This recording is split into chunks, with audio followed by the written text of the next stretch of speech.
আসসালামু আলাইকুম। আমি সোলাইমান বলছি।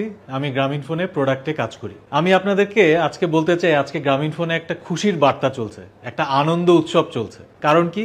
কারণ হচ্ছে কাস্টমারের একটা বিশাল প্রবলেম সলভ হচ্ছে। এবং আমি ধন্যবাদ দিতে চাই সরকারকে, কারণ এটা কিন্তু উদ্যোগটা নিয়েছে সরকার। সরকারি উদ্যোগে কিন্তু আসলে এই প্রবলেমটা সলভ হচ্ছে। যখন একটা কাস্টমার তার নিজের নাম্বারটা নিয়ে বিদেশে যায়, মানে দেশের বাইরে যায়, যেই জিনিসটাকে আমরা রোমিং বলি, আপনারা সবাই যারা রোমিং করেন তারা জানেন যে এটার সাথে কিছু ঝামেলা জড়িত আছে। ঝামেলা অর্থ কি? এদের আপনার কোনো ক্রেডিট কার্ড লাগবে, অথবা আপনার ডলার লাগবে, অথবা দুটোই লাগবে, অথবা বাইরে গিয়ে একটা সিম নিতে হবে। তো এই পুরো জিনিসটার মধ্যে একটা ঝামেলা আছে।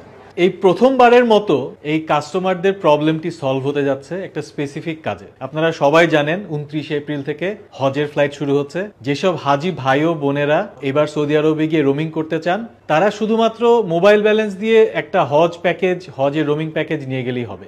অর্থ হচ্ছে কোনো ধরনের কার্ড বা কোনো ধরনের ডলার বা কোনো কিছু চিন্তা করতে হবে না। শুধু এই প্যাকেজটি কিনবেন, সৌদি আরবে গিয়ে এটি কাজ করবে, তার নিজের নাম্বার, নিজের ডেটা সবকিছু কাজ করবে। এবং এর পাশাপাশি এটাও সত্য যে এই যে হজ প্যাকেজগুলো আসতে যাচ্ছে, এগুলো ইভেন সৌদি আরবের লোকাল প্যাকেজের থেকেও সস্তা হবে। সুতরাং দুটা জিনিস: এক, আপনার মোবাইল ব্যালেন্স দিয়ে আপনি এখান থেকেই কিনে ফেলতে পারছেন, আপনার নাম্বার, আপনার ডেটা সবকিছু কাজ করবে ওখানে। দুই, সাশ্রয়ীও হবে। এটি একটি বিশাল ব্যাপার। এটি হজ যাত্রীদের জন্য একটি সুখবর, এবং আমি সত্যি গর্বিত এই সুখবরের পার্ট হতে পেরে।